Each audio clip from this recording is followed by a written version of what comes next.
तो चलिए question number हम लोग 15 देखते हैं। आइए देखिए ध्यान से थोड़ा 15 नंबर क्वेश्चन क्या, कंसीडर और यूनिफॉर्म इलेक्ट्रिक फील्ड कितना दिया है, electric field equal to 3 into 10⁻³ I cap. I cap मतलब समझते हैं, आई कैप जे, आई कैप जो होता है जे कैप होता है और के कैप होता है।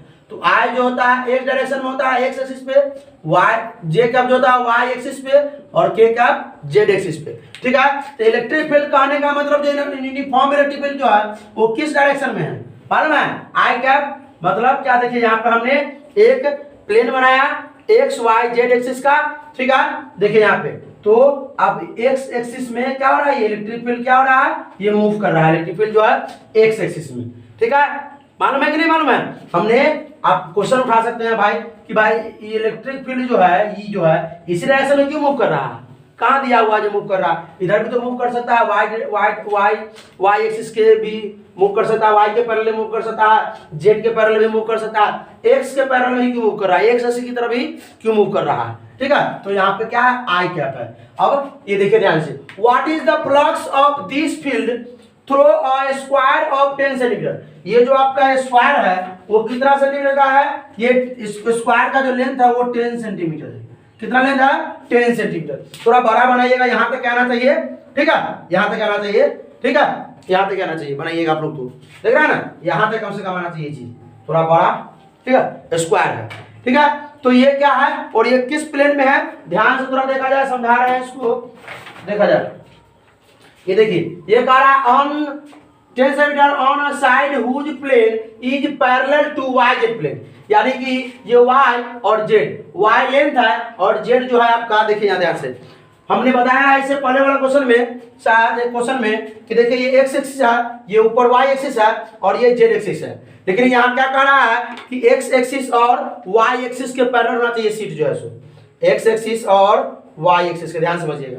तो देखिए एक्स एक्सिस और जेड एक्सिस, तो ये हो गया अब एक वाई एक्सिस, सॉरी वाई और जेड, ये वाई हो गया ऊपर, ये आगे की तरफ जेड, देखा नहीं वाई और जेड। तो देखिए इसका लेंथ जो हो गया ऊपर वाई हो गया और इस तरफ देख रहा है ना यार, इस तरफ ये जेड दिख रहा है नहीं दिख रहा है। देखिए ये इस प्रकार है, इस प्रकार यहाँ पे ये सीट लगा दिया गया। ठीक है, यहाँ पे इस प्रकार ये सीट लगा दिया गया है, जो ये किसके हो गया वाई डायरेक्शन में हो गया और ये बाहर की ओर जेड डायरेक्शन में हो गया, बाहर की ओर जेड। क्वेश्चन नंबर 9 में शायद हम बताते हैं।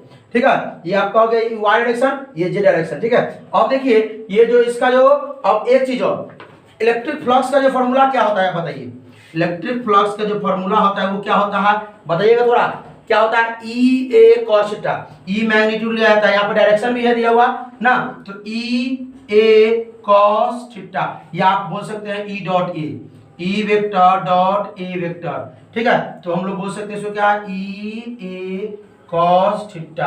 अब देखिए ई को तो वैल्यू हमको मालूम है, एरिया हम इसका निकाल सकते हैं, ये स्क्वायर का एरिया निकाल सकते हैं ना क्या।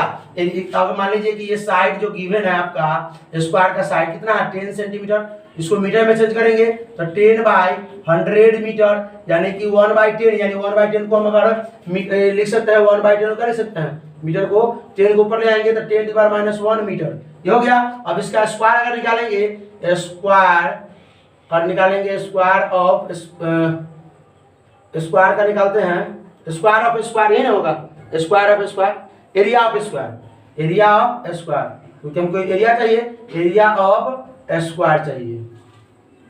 तो कितना हो जाएगा, ए स्क्वायर था साइड का स्क्वायर, साइड कितना है 10⁻⁻1 मीटर, इसका स्क्वायर कर लेंगे तो कितना हो जाएगा 10⁻2 मीटर स्क्वायर, कोई दिक्कत नहीं ना।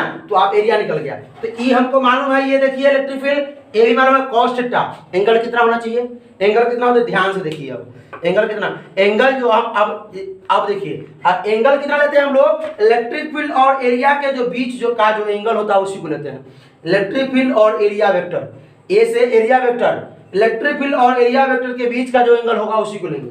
तो देखिए आइए ये स्क्वायर है ना स्क्वायर, तो इलेक्ट्रिक फील्ड इधर है और इसका एरिया, एरिया सरफेस है ना, सरफेस के परपेंडिकुलर, एरिया क्या होता है सरफेस, ये है सरफेस के परपेंडिकुलर, ये सरफेस इसके परपेंडिकुलर ये ना हुआ परपेंडिकुलर, तो एरिया वेक्टर भी आपका इधर ही होगा, यानी कि इलेक्ट्रिक फील्ड भी आपका इधर ही हुआ और एरिया वेक्टर भी आपका इधर हुआ। तो एंगल कितना है, जब सेम डायरेक्शन में होता है तो एंगल 0 डिग्री, अपोजिट डायरेक्शन में होता है तो एंगल 180 डिग्री, तो आपका एंगल 0 डिग्री हो गया।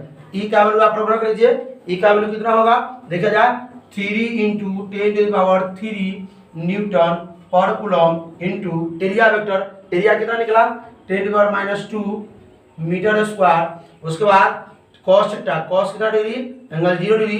तो अब देखा जाए हम कैलकुलेट करेंगे तो ये आपका 3 इंटू देखा जाए थोड़ा ये देखिए ध्यान से 10⁻³ है 10⁻² है तो माइनस ई प्लस 3 है 10⁻² तो जाएगा 10 हो जाएगा ना, कोई दिक्कत है 10⁻1 है ना होगा।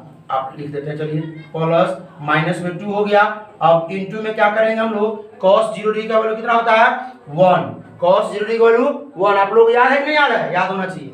और ये न्यूटन, न्यूटन ध्यान से समझिएगा, न्यूटन ये मीटर स्क्वायर और इस पर कूलम, तो कूलम पर -1 में लिख सकते हैं। तो देखिए ये 3, अब देखिए ये 3 और इंटू में क्या लिख सकते हैं हम लोग 10⁻³ है -2 है 10⁻1 और ये क्या लिख सकते हैं न्यूटन मीटर स्क्वायर पर कूलम। तब ये हो जाएगा 1 या 3×30 तो यहाँ लिख देंगे हम, तो नीचे नहीं दिखेगा तो 3×30 न्यूटन मीटर स्क्वायर पर कूलम, या कूलम के पावर -1 लिख दीजिए, कोई दिक्कत नहीं, लिख दीजिए। समझ में आया। अब इसका बी पार्ट पूछ रहा है, ये पार्ट हो गया। इसका बी पार्ट क्या पूछ रहा है ध्यान समझिएगा थोड़ा, what is the flux through the same square, यानी कि सेम ही स्क्वायर है, if the normal to its plane makes angle 60 degree. और अब ये एंगल कितना डिग्री बना रहा है, यानी ये प्रकार था नॉर्मल था यानी कि जिस तरफ था, तो इसके सरफेस जो है 60 डिग्री बनाना है। तो ऐसे कर लेंगे, क्या कर लेंगे ये स्क्वायर को थोड़ा घुमा करके ऐसे कर लेंगे तब ना 60 डिग्री बनाएगा भाई। एंगल कितना बनाएगा 60, बस वही चीज रहेगा सेम। बी पार्ट हम लोग कर रहे हैं, सेम वही रहेगा। इलेक्ट्रिक फ्लक्स बराबर क्या होगा E vector dot A vector, यानी इसको लिख सकते हैं ई ए कॉस थीटा, कोई दिक्कत है।